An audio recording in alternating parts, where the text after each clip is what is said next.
करो तानी duty duty हम तो घमावे में करो तानी ड्यूटी करो बारादास न खड़ा होई ब्यूटी करो बारादास न खराब होई ब्यूटी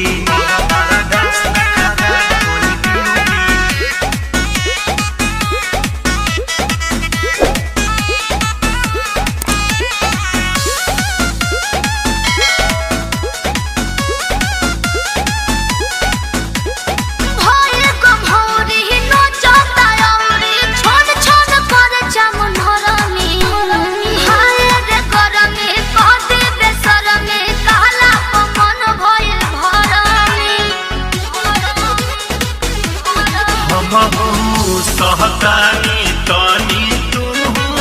सहल कर चुप रहे आवा खिड़की से लेके ठंडा रहल कर बोलो गाना बोली जैसे हवा छ महीना बोलो गाना बोली जैसे हवा छ महीना अरे गरम भइल चोली पुल हो खता कहिना दास नहीं कम होई ब्यूटी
नहीं कम होई